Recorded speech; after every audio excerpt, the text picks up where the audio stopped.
Today, on this faithful day, you have found my video for one reason and one reason only. To perfect your Dire Maul North runs and kill the king first time, every time. Stand up, Huntards of the Alliance and Horde, and claim what's yours. Mastery of solo tribute runs, the birthright of every hunter in classic WoW. We will make it to king. We will take his life. We will take his loot and distribute it to our brothers and sisters. We will become gods among our peers by mastering every detail of Dire Maul North solo tribute run. That is why we are here. That is why we exist. Our boundless ambition will bring us riches beyond our wildest dreams. Stay strong, friends, and follow this guide to the gates of Valhalla itself. Thanks for watching and enjoy the guide.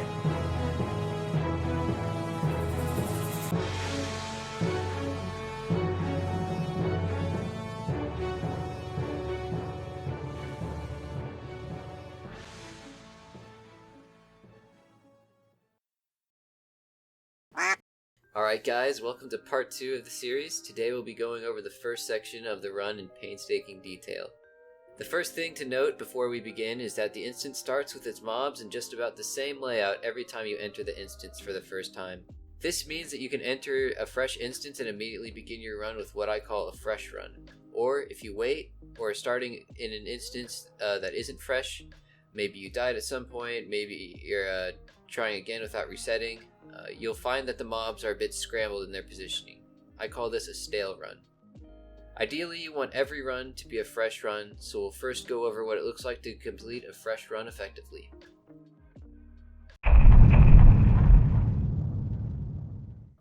Before we get this going, there are a couple of rules that I want to lay out for the sake of consistency. Rule number 1, make sure that you've left combat and aren't near any mobs before standing up after feign deathing. Rule number 2, have aspect of the cheetah on by default. Rule number 3, don't pull any mobs with your pet unless you have at most 15 seconds left on your feign death cooldown. I call this the 15-second rule.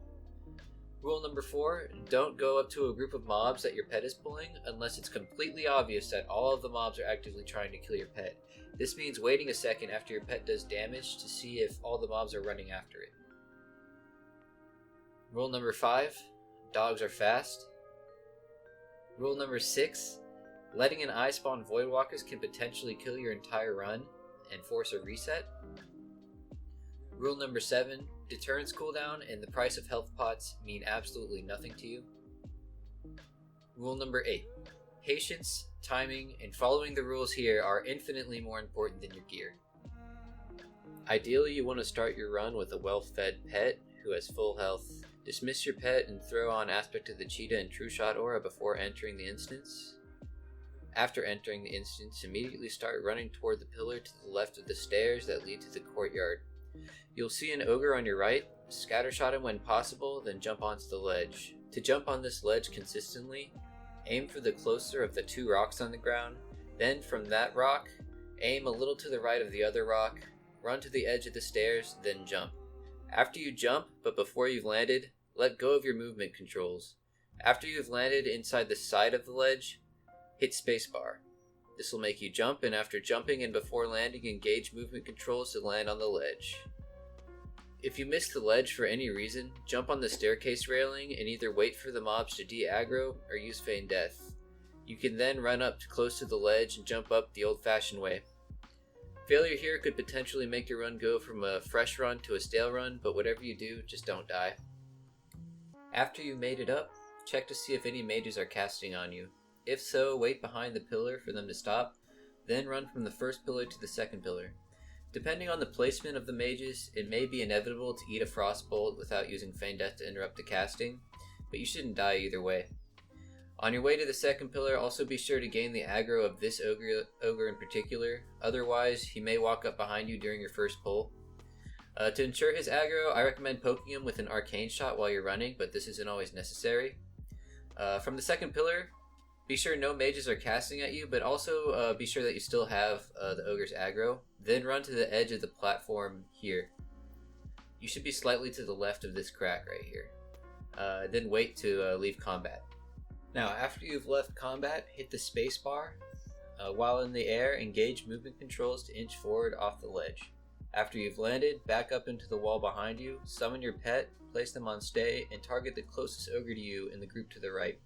Send your pet in without dive, and while your pet is running over, select the leftmost ogre in the group far to the south near the gate, and then activate dive while running toward the group that your pet is running towards. And then immediately send your pet back to attack the faraway group of ogres. Avoid getting close to the brutes as you do this, and after you pass them, you can scattershot one of the ogres to increase your pet's chance of surviving. But keep in mind that if you're too close to a brute when you scattershot him, he will always attack you before your scattershot lands.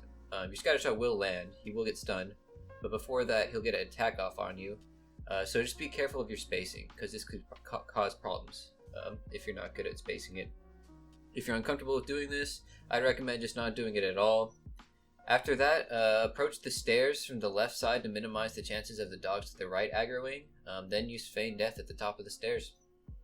Alright, if something goes horribly wrong, never forget that you have the turrets and health pots. Those will save your ass a thousand times. But if they're not enough, there's always that ledge that you're on before your first pull. You can run back to that ledge and hide behind a pillar and wait for things to die over and reset the pull. You can also jump on the ledges at the first staircase, and there's another staircase at the other side of the courtyard. You can jump on those ledges as well. The ledges at the far end of the courtyard will protect you from ranged attacks, because you can hide behind the wall at the top of the ledge. And if mages can't directly hit you, then they'll just stand in place and wait for you to show yourself again. However, if they can't hit you, then they just will. So yeah, those are the 3 spots to keep yourself safe. Use the pillars in the middle to line of sight the mages on your way to the far end if you deem that necessary to run to. And yeah, if you run to the far end, also remember that you have to run back to get the key, but that's no big deal.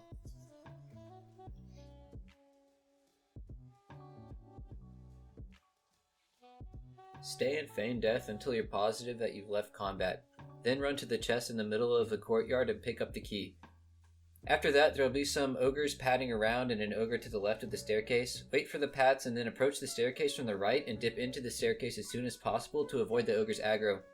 Once on the staircase, run over to the other side of the staircase and jump up on the left ledge to avoid the pack on the right.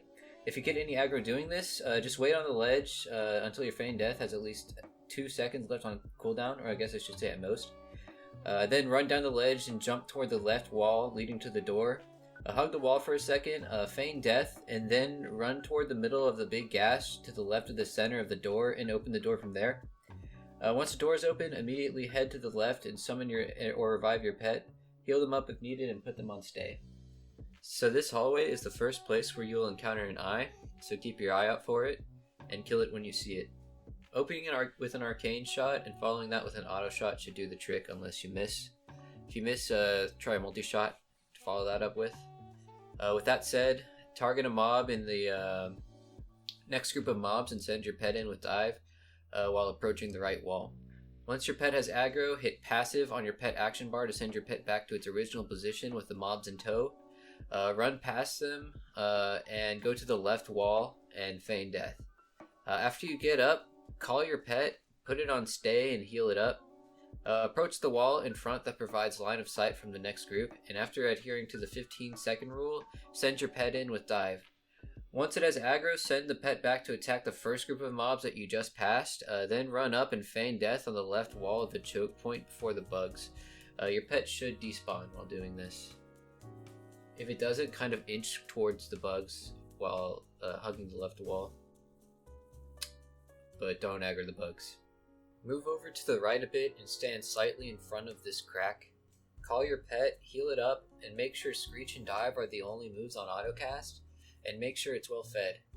Then eat and drink until you have full health and at least most of your mana. You don't need all of it. After that, put Aspect of the Monkey on and place an explosive trap. Then set your pet in to attack the closest bug to you in order to avoid the closer bugs aggroing to you.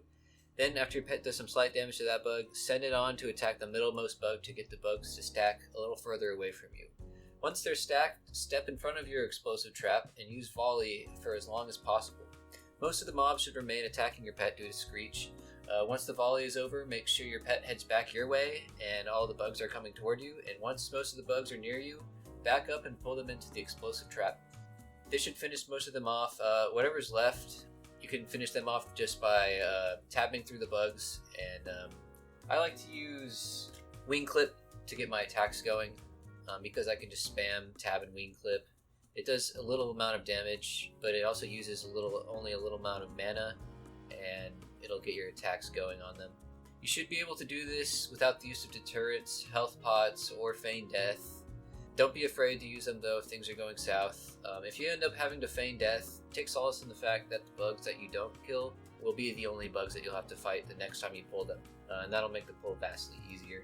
If you don't have a pet with Screech, you can still do this strategy, but you'll get less damage in during your volley, and that will make this a little bit more difficult, but it's still doable. Also, I forgot to mention that you can multi-shot after your volley's over, but before all the bugs have gotten to you. With that said, you don't necessarily have to do the strategy of killing the bugs, though it does make things more consistent. You can also send your pet in on the first bug, wait till the bugs are all aggroed to your pet, run past them with Aspect of the Cheetah, and run around the corner and feign death. This requires knowing where the boss is before you do this, so that the boss isn't aggroed to you, and then like sandwich you in between the boss and the bugs. You're gonna have to be waiting for the boss anyway, so just kill the bugs.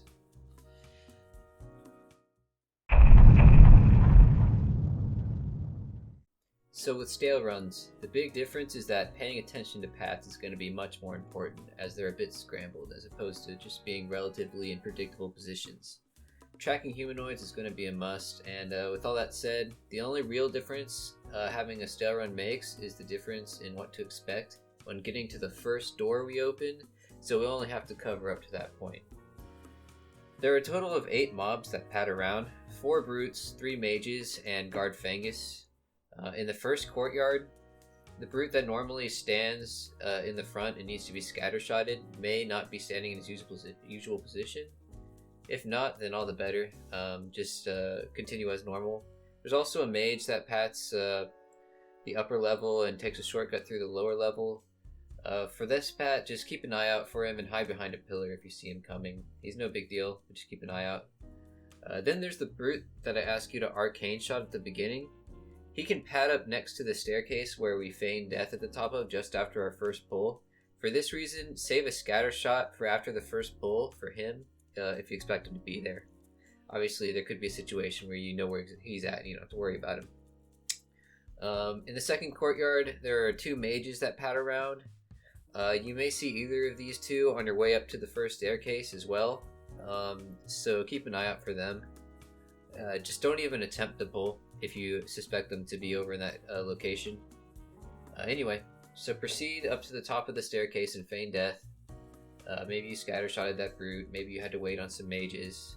But after you feign death, there may or may not be a brute waiting right next to you to your left. Be sure to pay attention to him. If he's there, all you have to do is break your feign death by casting a freezing trap. When it's safe with pats, of course. And he'll run into the freezing trap, and that'll give you time to pick up the key if you're able, and continue on as normal. Just keep an eye out for pats. If you're not able to get to the key because of pats, after you put him in a freezing trap, the freezing trap is going to break before your feign death clears up, so you might want to consider getting to one of those safe points I talked about earlier. If that's the case, just try not to backtrack. Yeah, that's pretty much all there is to say. And the following is the specific pats of all the mobs.